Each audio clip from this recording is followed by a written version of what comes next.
Well, welcome everybody for coming. I'm gonna get started.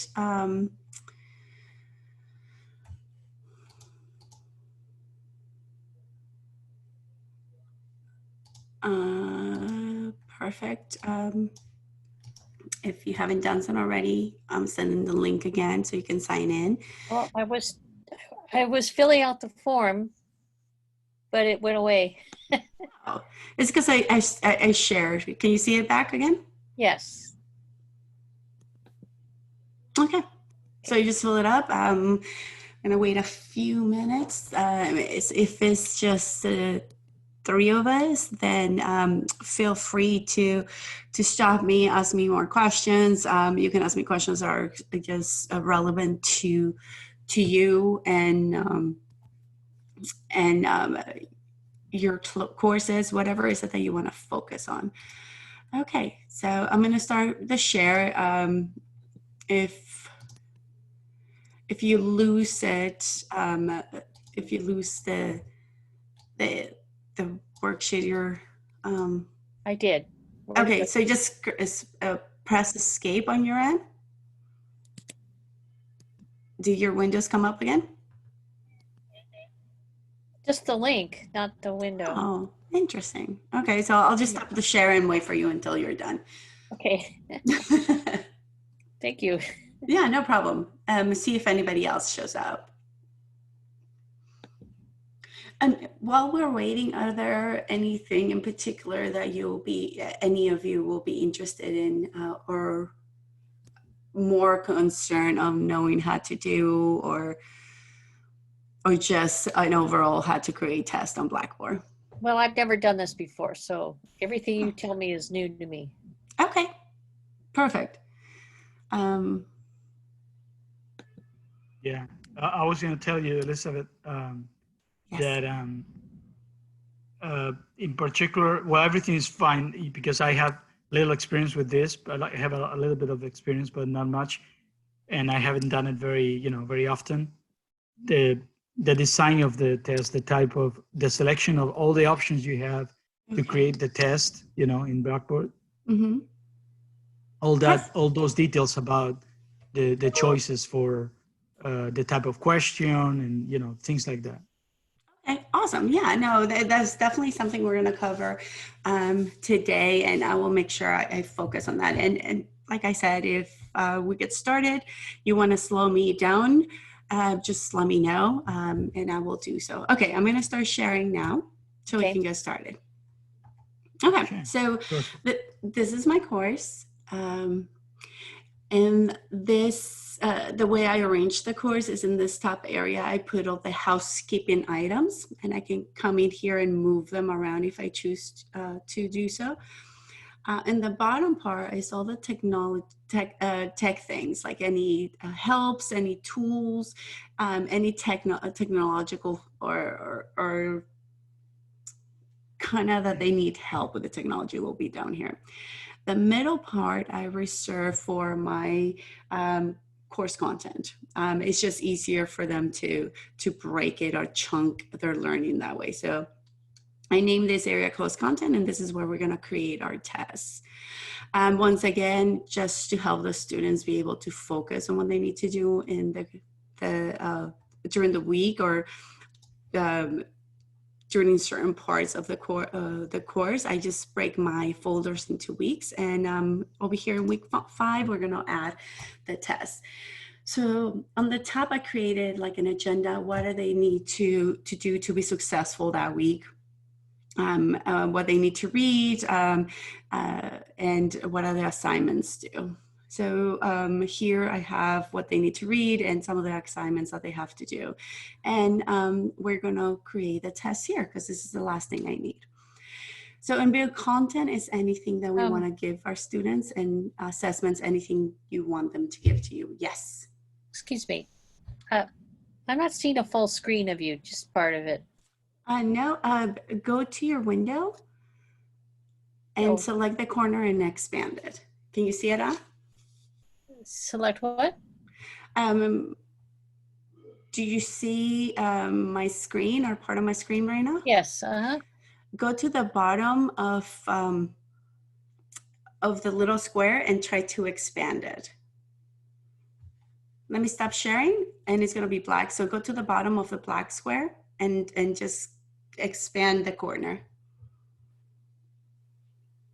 The black square. Oh, I see. Gotcha. Yeah, just make it bigger. Okay. Okay, and then you should be able to see most of my stuff now. Yes. Okay, awesome. So here in week 5, and build content is anything that you're going to give to your students. And assessments, this is the part that we want when it comes to tests. Now, we have a selection that says test. This can be final test, it can be a quiz, it can be whatever is it, a pop quiz, whatever is it that you want to name it, it will be under test. And we also have something that says mobile compatible test, which is handy to use. And I'm going to quickly go, I'm going to start with a mobile compatible test. This is helpful for any students that do not own a laptop or an iPad or something that is more substantial. This is great for some of the students that are taking the test on their phones or perhaps an iPad. An iPad can take either, but I'm going to start with the mobile test. And this is up to you.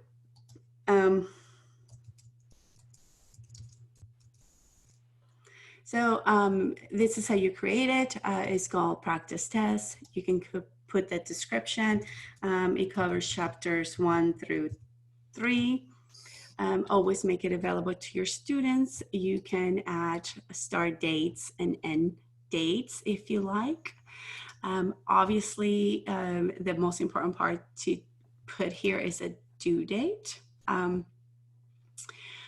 You can require a password if you want to, and you have the point value. And here, if you want unlimited attempts or if you just want the one attempt. Yeah, Elizabeth, one Yes. question. How useful or advisable it is to do the password protected use a password when creating a test? Is this really something the students will later have a problem with, or It might give you a problem. The only time I've seen the password be used is when we have the graduate students when they're doing their comp exams. Okay. That's the only time that I've seen that password be used, and it's usually put in by the Okay. proctor that is applying the test. Okay. So yeah, I wouldn't.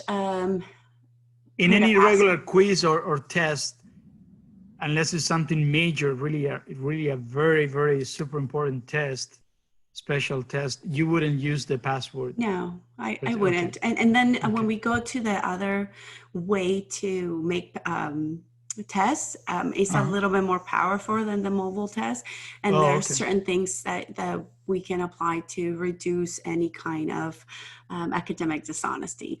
Okay. But I still wanted to show everybody how to do the mobile test. So it's a little bit different, right? The format yeah. is a little bit more limited Yes. or limiting using creating the test in a mobile compatible test than the regular test, right? Yes. It's more limited. Okay. And one of the ways is limiting is if when it says to add questions, you have less choices of the questions that you can add. You can add multiple choice, and when you're doing a mobile test, everything has to be done manually. I see. Yeah, the problem is that we don't know if some of our students really rely on a mobile device right now that, they can go to a lab and take a test, right? Yes, actually they cannot, but I know our university is in the library. They have, they started a program where they actually lend computers to the students so they can comply, they can finish their classes. I see, like laptops. Okay, so with a laptop, they would be able to use our test from a regular, not from the mobile compatible, but just a regular. Okay. Okay. So over here, I'm typing each of the answers. If I want another one, I just add the plus sign. I have to select the answer, save the changes and close. It closes the whole thing. So let's go Okay, here. so the answer you mark is the right one. Yes, You will have let to me do go that. back to it because Yeah, I just- didn't. So you just we have here the test. We can save the process. If you save and close, it will close the entire thing. I see. So let's go ahead and do a true or false. Okay. The answer is true. So let's select true. It's 10 points. Here we have to put the point value that we want. You can save the process or just come here and let's see if this works. I have an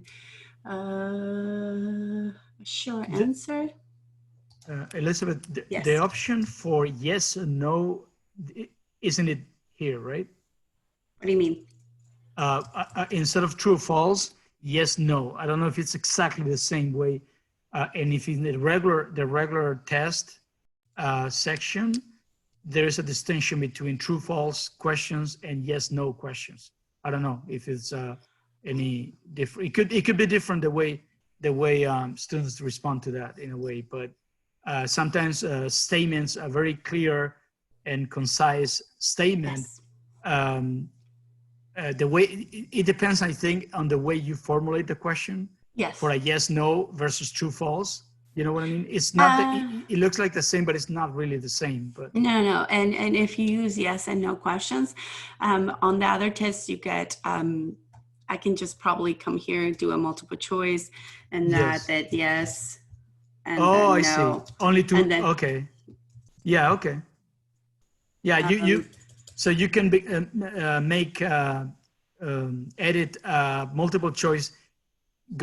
Reduce the choices to 2, and then in the answers just was yes and no. That's it. Yes. That's the way you create a yes no question. Yeah. Okay. Yeah. Because sometimes I found the results. I experimented this a little bit, and I realized there is a difference in the response when there's a yes no answer or true false answer. Believe it or not, it's interesting. I would like to talk yes, to you very about interesting. that. I realized about that, and I had statistics that prove the yes no makes way better the results in exactly the same questions than true false. Interesting. Oh, Yes. I like that. So that's what I mean. That we have. This is a great way to transform multiple choice to a yes no question, or two choices, whatever the choices, but yes no in this case. Interesting. Thank you. That's really useful to know. Yeah, you can do that. Let's see if we want to edit the settings again. We'll just click settings, save settings. Otherwise, if we're done, we just save and close. Now the icon for a mobile test will be different than the one I'm going to show you, which is what I like. But in this one, the students will see this test. They can open it in their phone, and they will just use their finger to break this little ribbon that is around it. And that's kind of like when the timing starts. So it's cute. Yeah, it's just all right. Yeah, so this kind of test is a little bit limited. So let me show you the other one. Over here is under test. We can select test. If you have a test that you had already created, you can come here and select it to deploy it. And I'm going to go later on. I'm going to go and cover what deployment means in a little bit more detail. Actually, let me just tell you now. Deployment means that your students have access to it. So here you can select the test. More likely than not, you will not have anything here, so it'll be blank. And you will need to come here and select create test. Now, this form of creating a test, there's different ways that you can do it. Final 12, I'm going to call it. Here, the description, you can put this test will cover chapter 1, 2, and 3.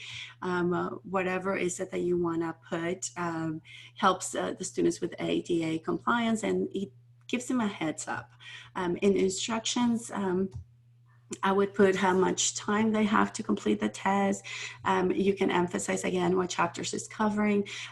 One of the things, we have some settings that we can put where they either see the test all at once, or they can actually see one question at a time. And if you use the one question at a time, let them know ahead of time, so they know what to expect, and you don't, they're not confused by what they're seeing, because they're used to seeing everything at a time. And there's plus and minuses to both those options, and we will cover those in soon. So let's go ahead and select submit. Now, this is when we start creating the tests. We can come in here and create questions. As you notice, unlike the the mobile test, this gives us a lot more options or types of questions that we can have. Another advantage is that here we can reuse questions. If we have questions from a previous test, or we have questions in our pool, and I will show you what a pool is in a little bit farther. We can just reuse those questions. So let's just get started with creating a question. And we have your essay questions. We have your multiple answer, multiple choice, true or false, alongside any of the other question types that we have here. One thing that I want to point out is be careful with the multiple choice and multiple answer. I have done that mistake. A multiple answer means that choose the 3 best options that will be an answer for this question. Multiple choice, you just choose or select the one choice. If once you select, let's say your students have already, you select a multiple answer by mistake and your students have already taken the test, it's just going to be it's going to be difficult to be able to regrade that. So it's just going to create a couple of headaches for you. So you just be mindful, which one are you choosing? So let's just get started with a multiple choice. Here is what color is the sky? A very, hard question. You do not have to put the question title. This is, if you just want to say this covers chapter 1 questions. It's just a way to ordering, helping you organize your questions. So I added my question, and in the test, it gives you a little reminder of what needs to be actually covered and typed by this little orange asterisk. So we have a question. In their options, we have answering and numbering. We can come here and select what kind of numbering we want for the answers. I usually use lowercase letters, A, B, C, or D. By selecting that, the test, the question will automatically have, like this one will automatically be question 1, and it will automatically add the A, B, C, or D options to it. So you don't have to put a number 1 here or anything like that. And there is reasons for that, and I will explain a little bit farther. We can leave this the same, which is vertical, but you can change the direction of it if you like to horizontal. Vertical is the one that we do. You can allow partial credit or show answers in random order. Partial credit is usually for multiple choice or multiple answer questions, if you like, but if you start selecting this one or allowing negative scores for answers, it starts getting a little dicey, especially with a multiple answer. I'm just going to leave it like that. So Elizabeth, you would in general discourage this allowing more than one option to be correct unless you're really sure about what you're doing, because that might be like students get full credit if they get some of the, unless they, yes. Yeah, okay. If you're using a multiple answer, your students can come in and click every single of those answers, and they're going to get full credit for that question. Right, okay. because they selected all of them. And that's when this comes into handy, but it comes in handy, but it also can create some issues. Yeah, if you forget to do that, especially yes. to mark that one. Yeah. So, okay. You know, if you don't have a lot of multiple answers, just I wouldn't use this one. Yeah. Okay, so this is a nice little feature that I like is show answers in random order. That means that my answer letter A will be different than someone else's. My letter A answer can be their letter C answer. So it mixes the answers to the question we just created. And this comes in handy in deterring academic dishonesty, because they can't really look over and it's like, hey, what was the answer to question 1? And it's like, oh, letter A. It's like, no, it's not, because my letter A is different. So this helps with that. Here, when we have the number of answers, we can come in here and select how many answers we need. Let's say we need 5, we can get 5, and now we have 5 answers. Here is where we're gonna start putting the answer, and let's say purple. This is the correct answer, blue. We have red, yellow. You can also come and if you already have a Word document with the questions, you can just copy and paste to this window, which is what I usually do. So I added an extra question and it gave me the answer E. Let's say I don't want that, I can remove it. And now we just go back to 4 answers. And this is leads back to having an answer say yes or a no. You can also remove as many answers as you like. I can remove another one. I can remove red, and probably just leave the yes and no answer. So that's a way to work with it. So over here, I have 3 answers now instead of the 4. And as you saw, the basic one was 4 before I did that. One thing to remind you is that by default, the correct answer is always going to be the first answer. So you just have to remember to select the right answer. If we are showing the answers in random order, one thing to remember is that if you have answer A and B are the correct answer, they will no longer be the correct answer, because answers A and B are going to be mixed in with all the other answers. So just be mindful to not click this if you're using A and B are correct.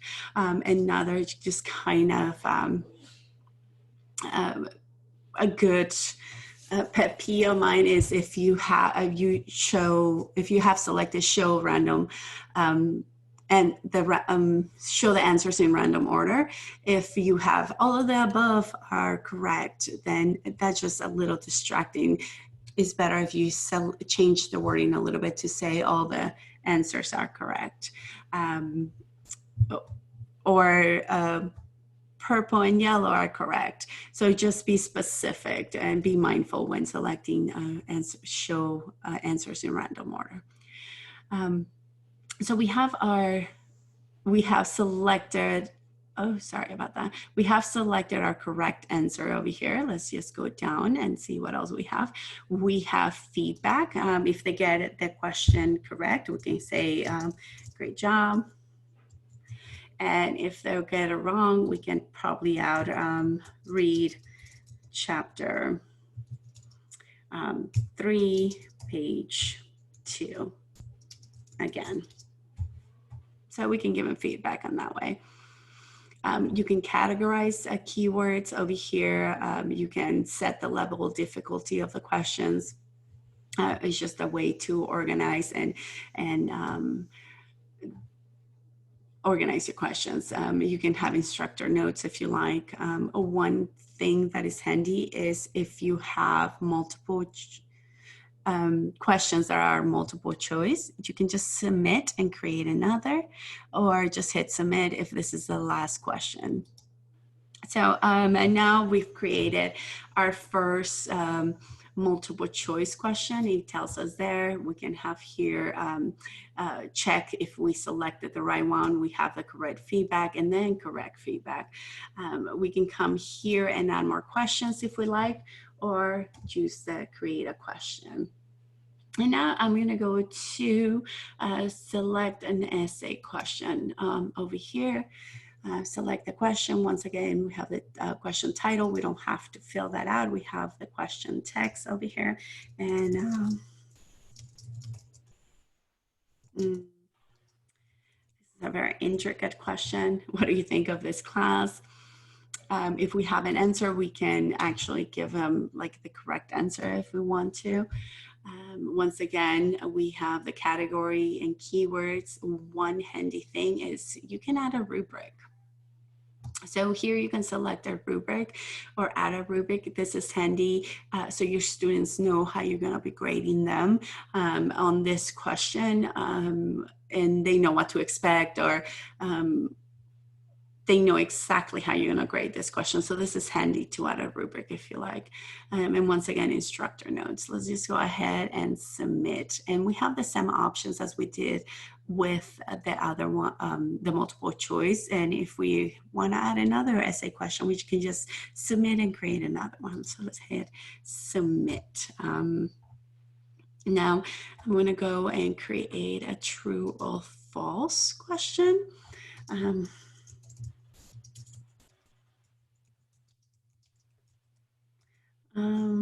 So here the answer is false. We can have a choice of the orientation. I just usually leave it alone. We select the correct answer. You can get feedback the same way as you would in a multiple choice. But this one does not allow us to change the answer if it's true or false. So if you're using the yes or no instead of true or false, I would suggest just use the multiple choice and adjust it to fit your needs. Once again, we have the categories and instructor notes. Once again, submit and create another, or we can just submit. So now we have created some other tests. Okay, so let me jump into this way of creating the test. I personally like this way. It's more like a copy and paste kind of mode. I know other faculty use this, they use a Blackboard test generator to create the questions, kind of like this. But the thing is that if you use a test generator like this one, you're going to have to format the questions in this way so the test generator can actually accept your Word document. In my mind, by the time I end up formatting the question to properly fit the test generator, I just build the test on Blackboard. Also, sometimes you might make an error in here, and the test generator does not, your Blackboard does not accept the file that you just created on through the test generator.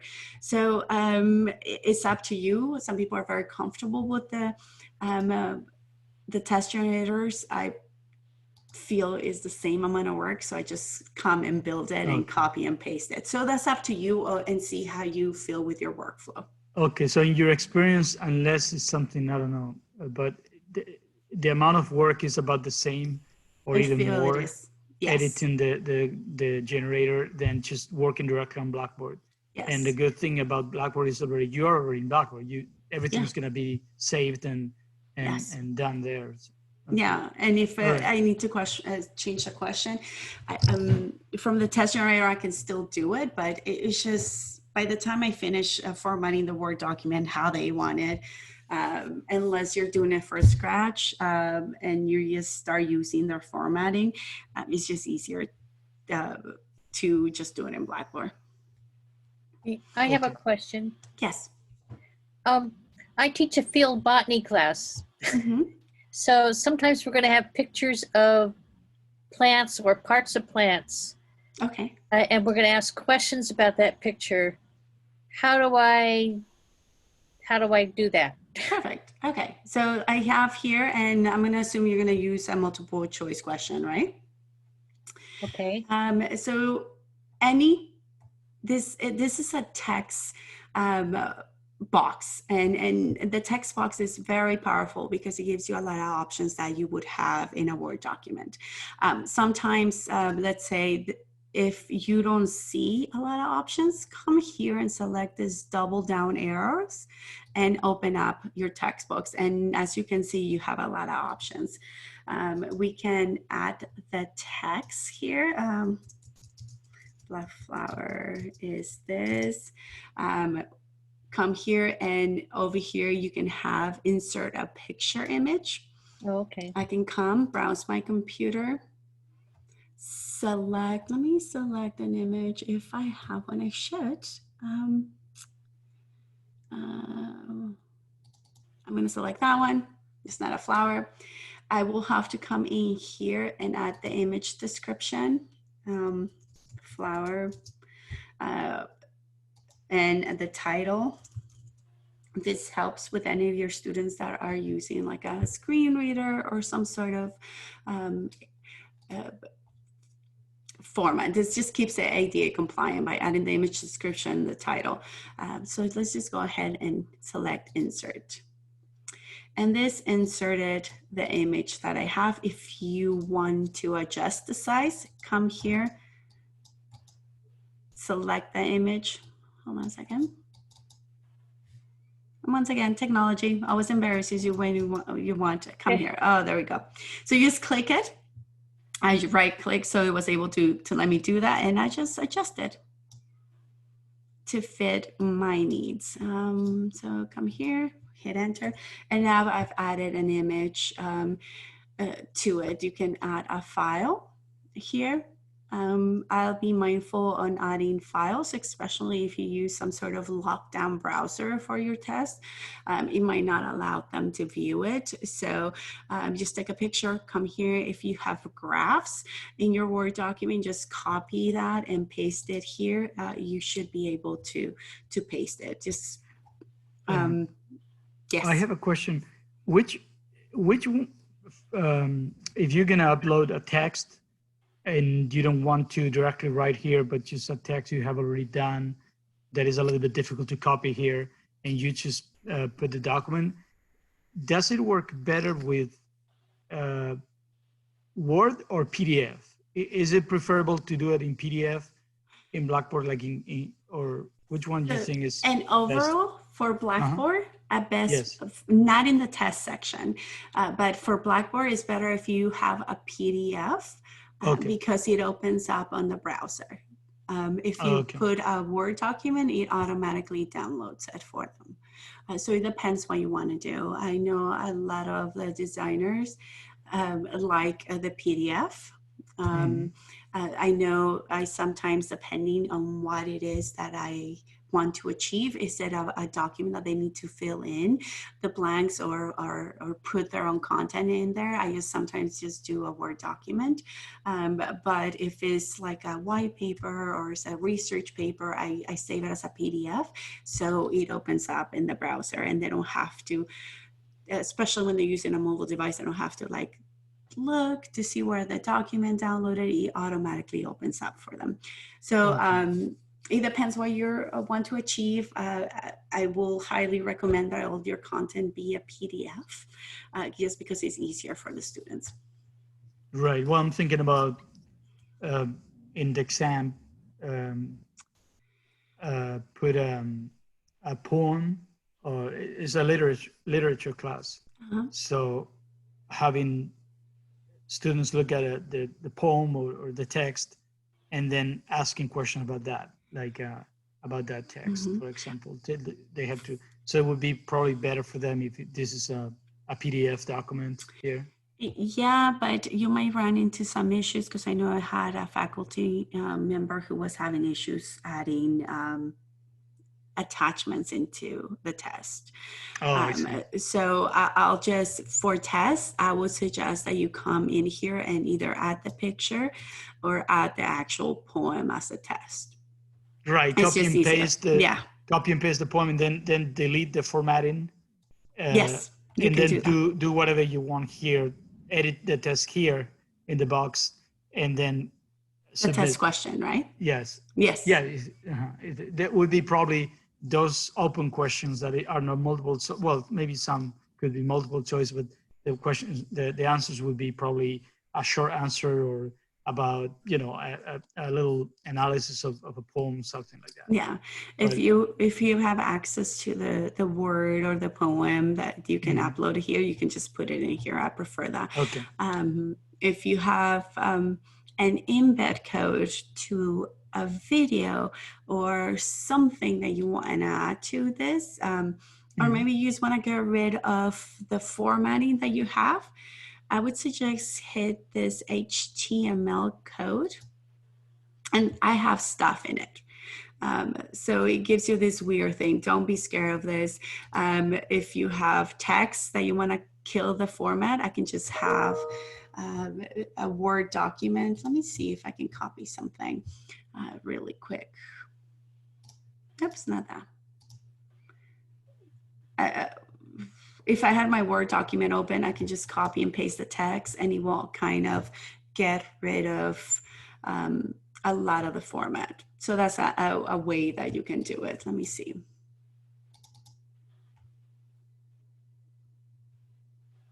Just give me a few seconds while this opens up.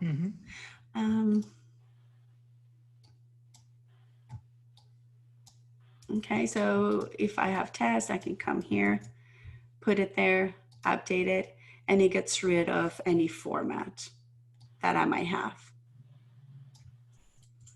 And now here it has the code again. Okay, so if you're having some format issues, I would just copy your text in this back page, the HTML.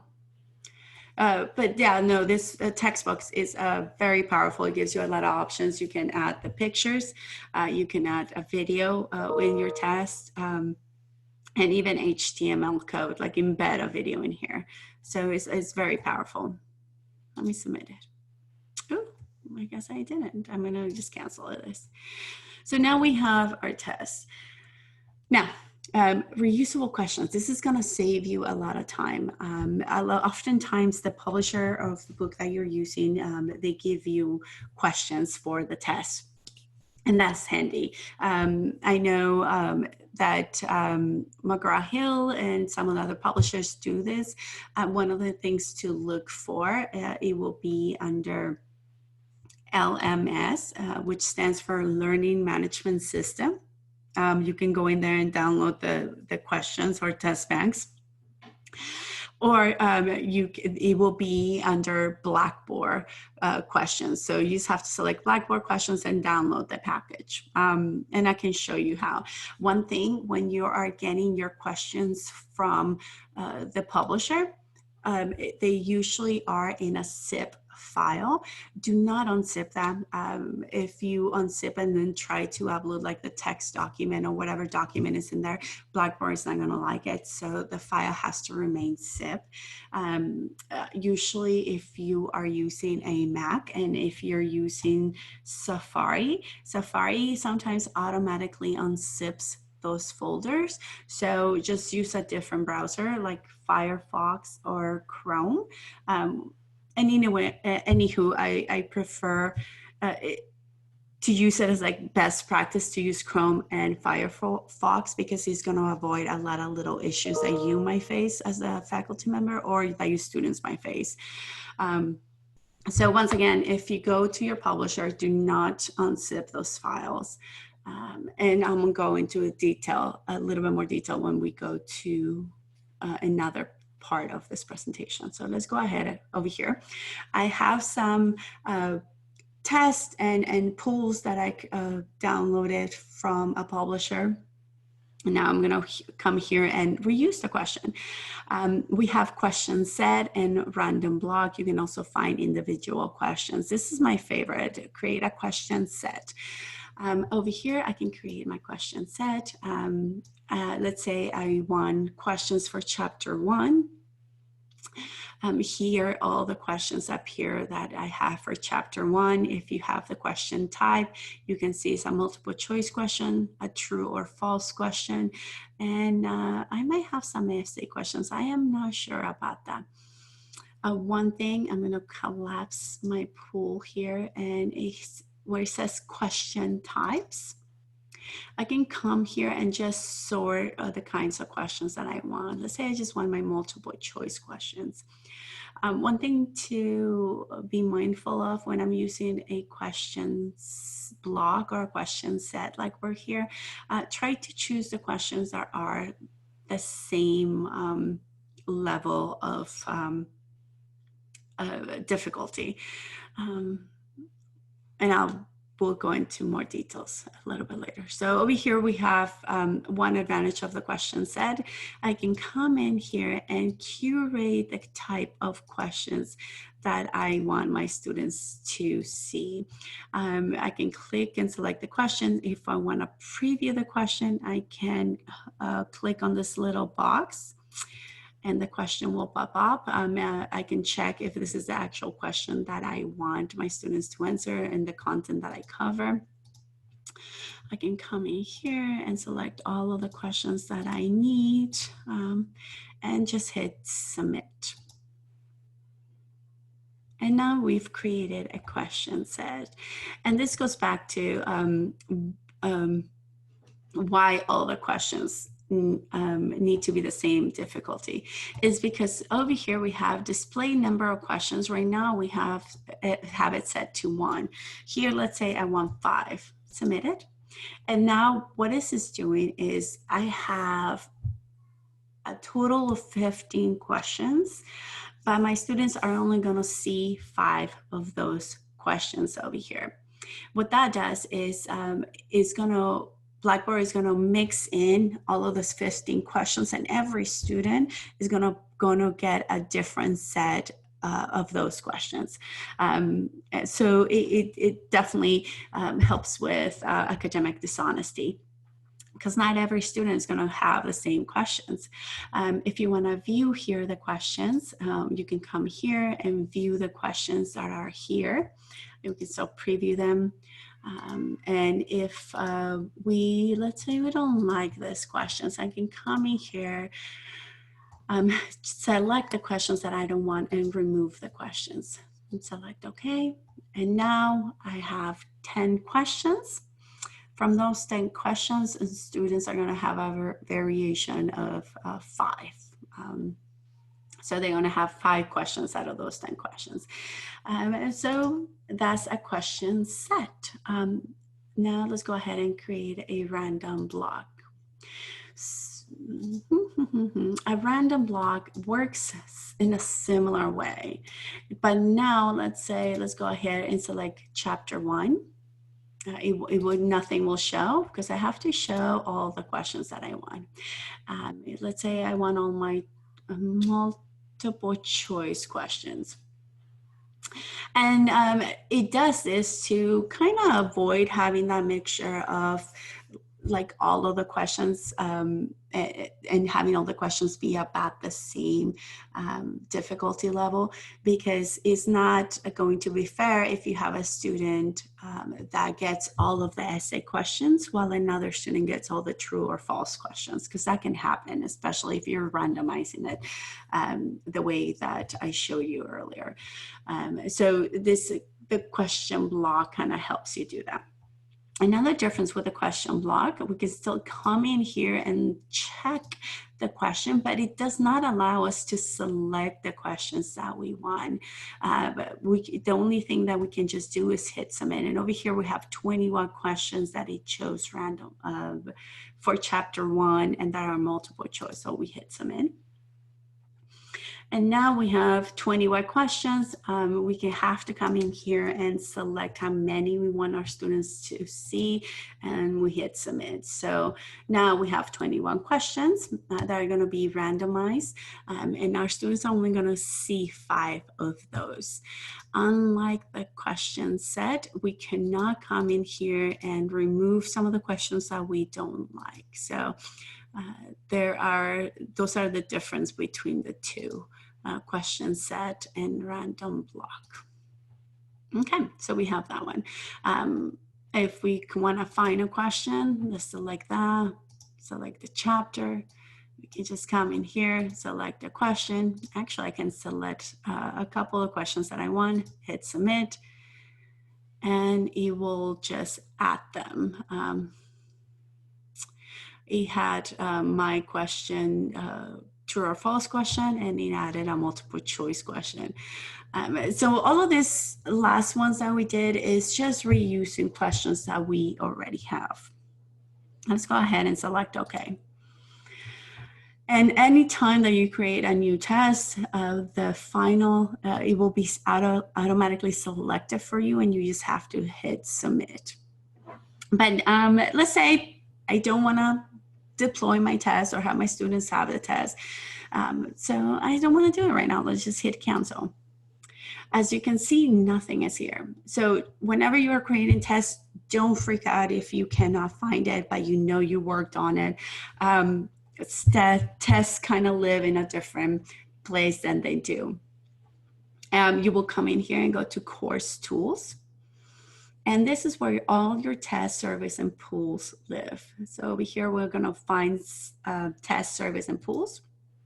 And this is where all of that content that we talked about from the publisher, all of the tests that you create, are you going to be able to find them in here? I have several of them, so I have a lot. Here where you can see it says deploy. Once again, that means that your students have access to the test. And as you can see, students do not have access to any of the tests that I have here. They do have access to Winter 2015 Quiz 2, and it tells you where it's located. So if I was looking for this test, I know that students have access to Quiz 2, and that it was deployed, or they can find it in week 2, and it has the date. So this is the quizzes that you have.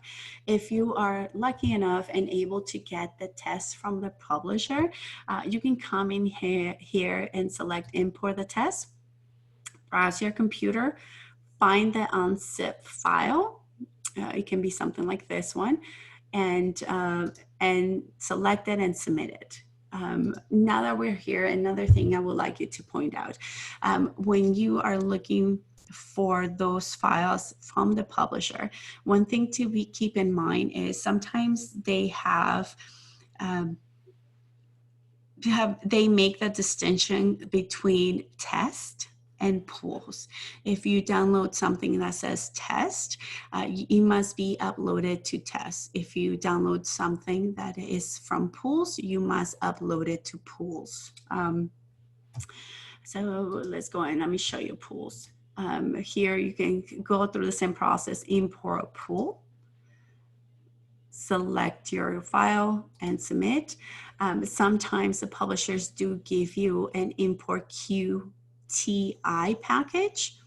If you have one of those, just come in here, do the same process, select the zip file and submit it. The key with using this test, service, and pools, this is where they live, is to have the zip file be uploaded. Now, let's say that you go to your publisher and you get a zip file and you try to upload it, it won't take it. If it's just the one zip file and you cannot find where they have the test or the pools, if everything might be just in one package. And if you can upload it, go ahead and unzip that package. Oftentimes, the individual files can be found inside of that, and then you can automatically upload them into Blackboard. Oftentimes, you don't have to do anything, and it just works. So just give it a try, especially if you're using import a QTI package. Then it just uploads, and you don't have to worry about anything. Did I lose anybody or confuse anybody just yet? Because I know this gets a little complicated. Yeah, well, I don't have still the publisher test. Okay. I mean, there's some, but in the publisher I'm using for literature, is very limited. Okay. So I really have to create something, appropriate for for the class because it's still not very well developed, at least in the publisher I use right now for this course. Okay, then in that case, But in the future, for sure, I will have to come here and relearn this because, yeah, it looks great, but then when you have a specific thing to do, sometimes it gets complicated, especially with the zip files. Yeah, it does. It could get tricky, yeah. Yeah, because I know a couple of faculty might try to upload a text file and it doesn't work that way. Sometimes it does, but once again, is when you're using this kind of text generator. Ooh, and yeah. if I'm afraid to use that one. if something goes wrong with it, then you have to figure out what's wrong because it can be a format issue. Yeah. So, okay. So anyways, let's go back to our test. So if you lose a test, don't freak out. It's probably under under course tools. And it's always there. Yeah, it's always there. It's test service and pools, because I know that can be panicky when you spend so much time building a test and you did not deploy it right there and then where is it? It lives under test service and pools. Okay, so now, as you can see, we created the test. It is not here. Actually, let me show you. Let me see if I can find it. I have a lot of tests in here, so it might be a little bit difficult to find the test that we just created. Let me see. Do we have it here? I cannot find it. I should really erase some of this, but you will be able to find yours depending on how many tests you have, quickly and easy. I'm just going to skip to this and let's go to week 5. So now we're just going to deploy the test we just created. And the way we do that so students can have access to it is go to assessments. This might seem familiar. Go to the test. And here we can select all of the tests that we can deploy to students. And here we go, is the one we just created, which is Final 12. By default, any test that you just create will be at the bottom of the list. If for some reason you did the test, you gave the test to your students last quarter, but you cannot find it here. One of the things might be that if you create a course copy, Blackboard will automatically put the test where you had it in the other course. So if you don't see it here, try to find it in your class content to see if it's already there for you, okay? You would just have to change the dates and times. So let's go ahead and deploy the one we just created. So we'll select it, hit submit. And now this is going to be the fun part. Once again, the content link description, I would suggest come here and it discovers chapter 1 through 4 for compliance. You can open the test in a new window. If you are using a lockdown browser, I will not recommend you select yes. Actually, I would just recommend you leave it to no. It's just easier that way. You will have to make the test available to your students, especially if you are trying to use this display and display until options.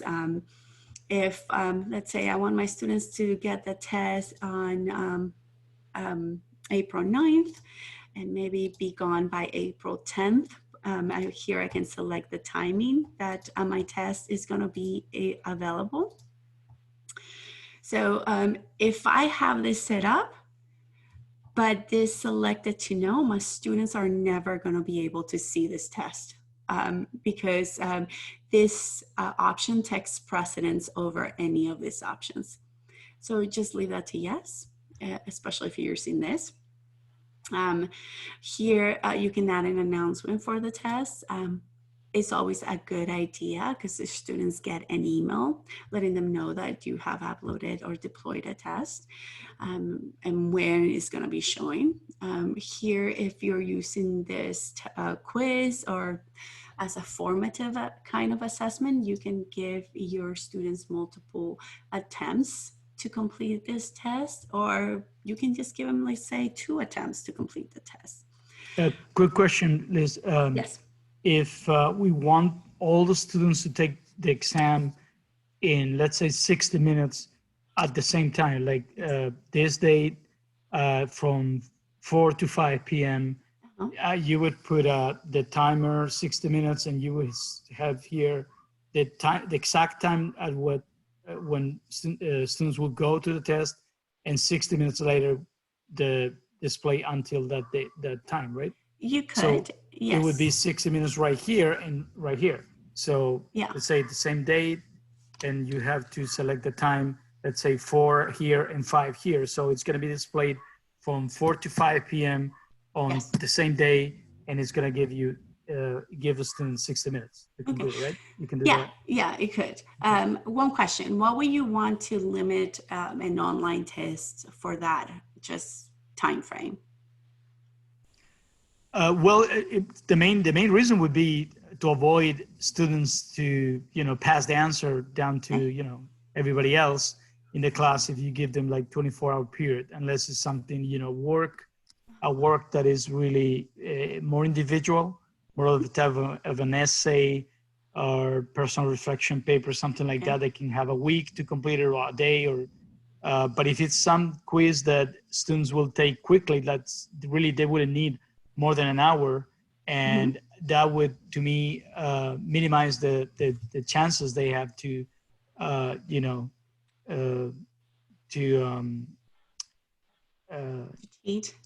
cheat. Yeah. So if you have like one test you can take in 60 minutes, you give them one full day, some of them can take it the beginning of that day, and then pass it on to the rest for the rest of the time that it's open. The test will be available. I mean, unless it's something really like complicated to do that we need more than 1 hour or two, or just one day or several days to complete it. That's a different thing. Or essays, but a quiz, like it can be done in short time, half an hour or 1 hour. Okay. I think I would prefer to do it that everybody does it at the same time, that hour where it's the day, maybe the class time they had assigned already. During that class time, they're supposed to be available for that, and from that frame, that time frame of 4 to 5 or 4 to 6, And you can certainly do that. I know with the transition from face-to-face to kind of like this distance learning kind of model, you can certainly do that. But I also have a couple other options that might help with that. With that thing, and we'll get to this. Okay, so multiple attempts, you can choose multiple attempts, and here you can come and select if you want the last graded attempt, if you want the highest grade, which I think you might want to do that depending. So you can select that. And I'm going to just, let me go through this, and then we can go back to some of these nice options that I think will solve your problem, okay? So over here we have forced completion, which kind of forces the students to sit in the computer and take the test, but that has to be selected or go along with the set timer, right? I feel that the set timer has a lot more strength than the forced completion, and this is why. If you have selected forced completion, your students have to come in here, take the test, and when the timer sets, it completes it for them. The issue with forced completion is, let's say if your students are in a place where the Wi-Fi is a little funky, and sometimes they might lose connection to it, to the Wi-Fi. What forced completion does is just shuts off the test, and even if they get the internet back up and running, it does not allow them to get back into the test. And that's when you get the emails that my test submitted, I want to take it. And you have to either clear the attempt for them so they can get back into the test. So that is what forced completion does. Yeah, I don't think you like it at all. I did not. I like set the timer. Okay. with the auto submit on. So you can come in here, and this has to be on, so it works similar to this. The advantage to having the set timer for the same amount of time is that if we have the same kind of situation where your student loses the Wi-Fi, or maybe the computer dies on them, the students are able to log back on into Blackboard and get into the test. Now, if it took them 10 minutes to be able to solve their issues, they have lost those 10 minutes, but they're still able to come into the test and take the test. So that's one of the advantages of set timer. But the time doesn't stop, right? Oh, no, that's okay. what you have to hit auto submit on. Oh, okay. Okay. So this has to be on. So once it hits 60 minutes, it sets, it submits the test for them, even if they are not done. The test will be submitted after the 60 minutes of time. Okay. But this auto submit has to be selected to on.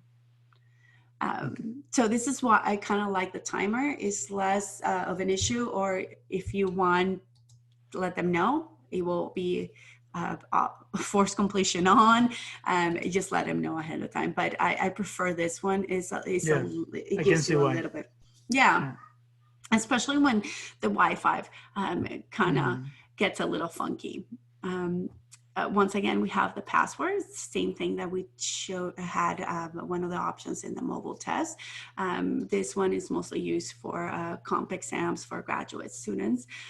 They don't even get the password sometimes. Here you can set your availability exceptions. Let's say you have a student that needs more time to complete the test. We can come in here, select the user. If we have a group of students, we can select those, but let's say these two students need more time.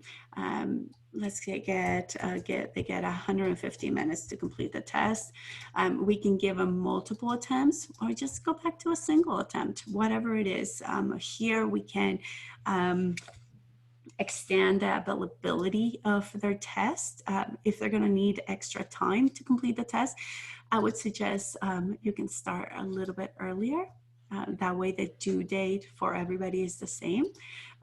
Once again, that is up to you of what you wanna have. So now we have the student has extra days to complete the test. This just has double the time. So you can come and add your exceptions for the students in here. You can also remove them if you like. So now we have the one student. This is critical, the due date. I usually put it until, set it as the same time as the display until date. That way everything is standard. I like standard, trying to make my life easier. One thing that I would suggest once you have your due date, go ahead and select this. Do not allow the students to start the test if the due date has passed. Ages ago, I don't know how, but some of the students found a little kind of loophole where they were able to take the test after the due date had passed. I don't know how they got back there, but they were able to do it. So for good practice, I just select this. So even if they can access that area, or if it's there, I don't know. So they don't take the test after the due date. Okay. Oh, one thing I forgot to mention here, forced completion, if it has the timer.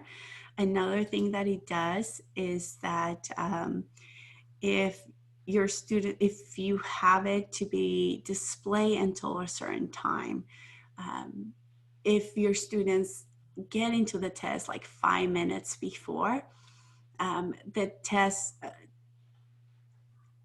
those options will not allow him or her to start the test, because they know they don't have enough time before the due date. Okay. So that's one thing. So that's why I like the timer. So now we are here. The self-assessment options, leave them as is. Do not touch those. Now this is something that can help with some of academic dishonesty that we can prevent. Here we can select to give your students, you can give them all the answers if you like, the correct answers. You can give them all the submitted answers. You can just give them the feedback for the answers or show them the incorrect questions. Whatever it is that you want your students to see, select it here.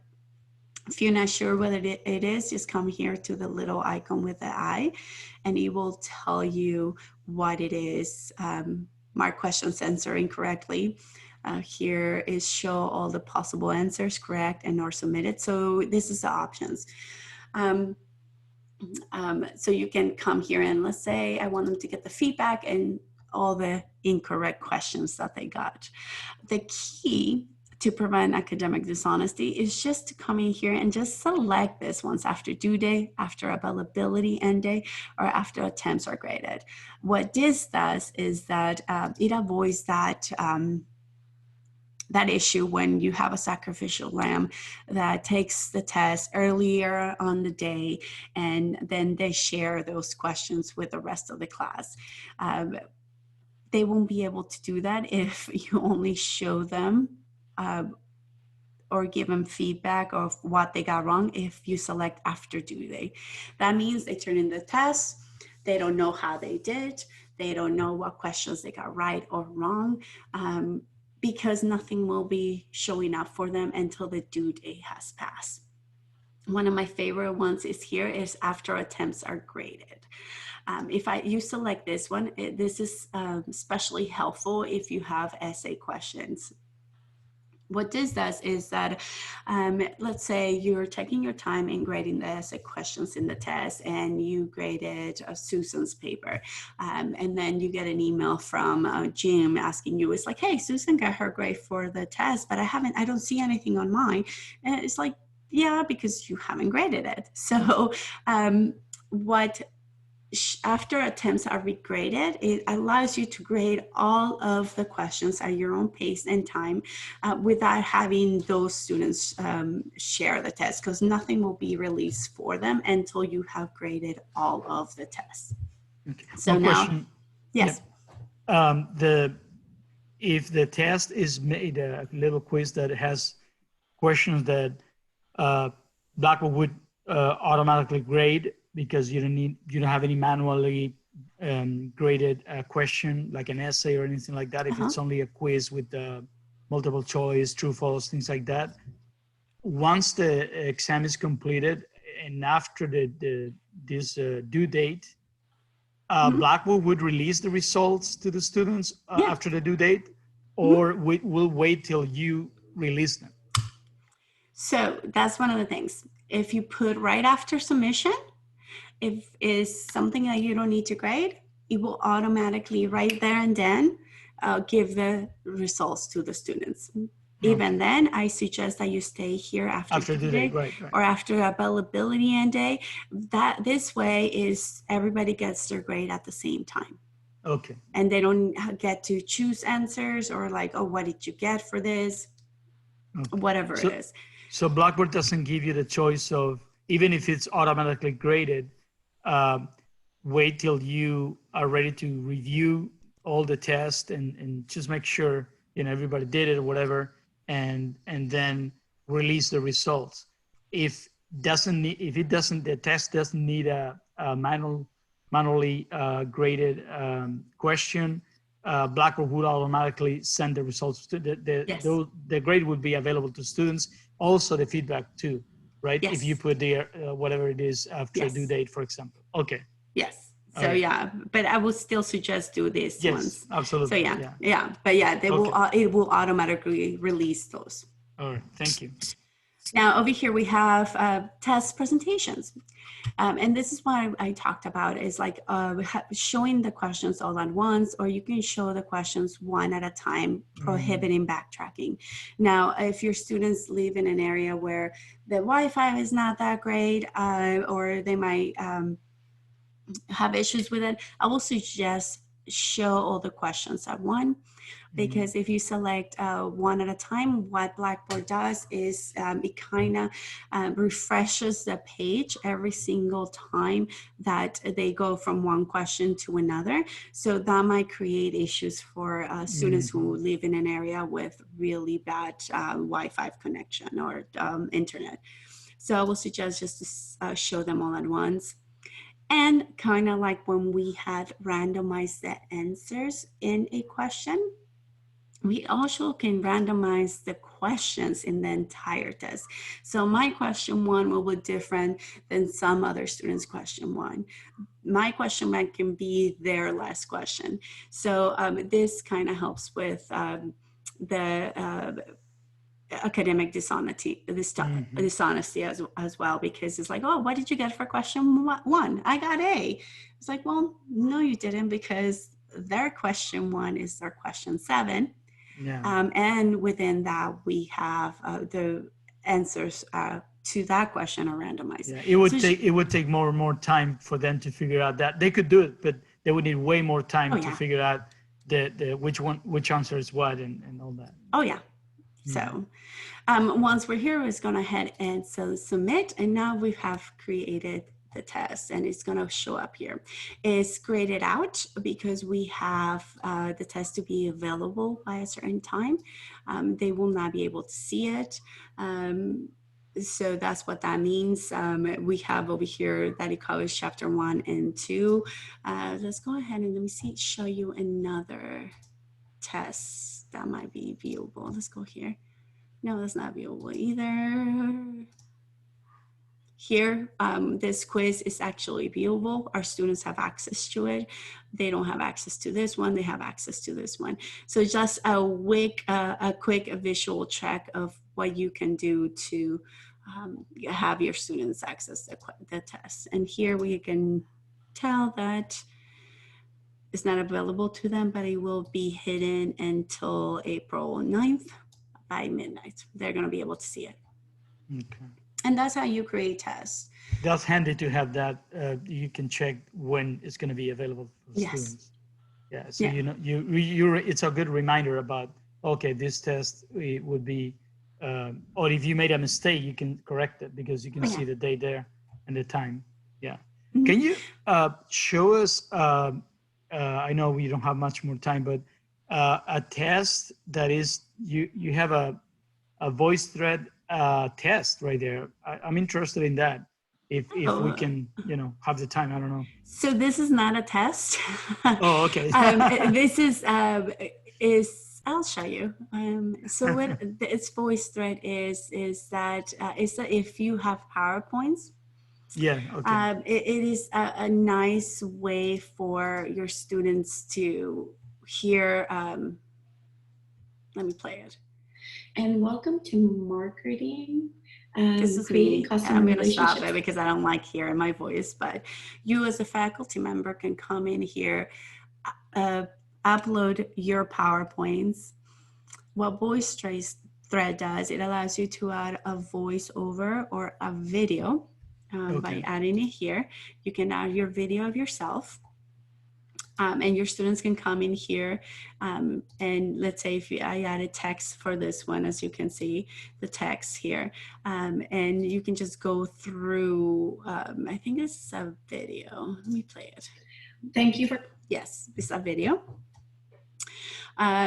So we can add this one. So it is an alternative to doing a synchronous class. You can come in here and just put voiceover to each of your slides, and your students can take their own time consuming that content.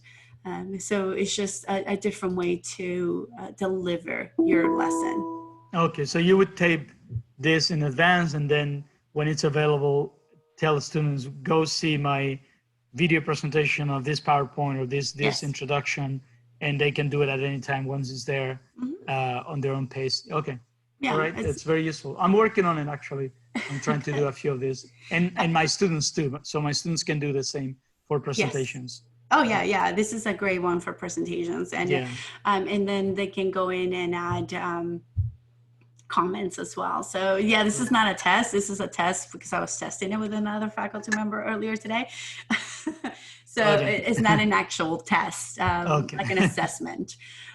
So yeah, this is the way to do your test. Now, one thing to remember, this little circle with the downward arrow, that's your best friend in the entire Blackboard. So here you can come in here. I can edit the test options what we went through, or I edited the test itself. Okay. Or even make it unavailable, make it available back Yes. and forth if you want. There's a lot of options there. Actually, I would not use this one. I'll just go here to the test options where you can okay. make it available. Okay. All right. Actually, you could. Let's see. Yeah, see, he didn't. Yeah. Okay. So yeah, it's handy. You don't have to go to edit. Just click on select that one. Yeah. Yeah, and then I Or can you make can it. go to. I can make it available. Actually, it was unavailable. So let's see okay. if it worked. No. Yeah, no. I wouldn't. I would just suggest just go to the test options to make sure do it's okay. Okay. All right. Yeah, and if you need to edit the test, come here and edit the test. Let's say one of your questions was wrong, you can come here and fix it. If our students have already taken the test and you fix it, it will auto grade other students. And anywho, I need to close this down because we have another training, and I think it's VoiceThread today. Oh no, that was earlier today. We have a Zoom training coming up. So any last questions before we conclude? Thank you. Well, yes, thank you very much. Well, I can see it takes a long time, a lot of time to, work on this and have this working. Once you learn it, it's relatively easy, but it takes a long time to really, this was recorded so we could watch it again on Yes. our own. Yes, Yes. that's fine. That's How good. long do you keep recorded videos up on Blackboard? Well, I actually think they're in our ATI continuity page. Yes. I mean, how long do you keep them up? You know what? Honestly, we've been keeping them up the entire time. I don't think there's. We're not deleting them anytime soon. Okay, I'll need to go back to this several times. Yeah, you're right.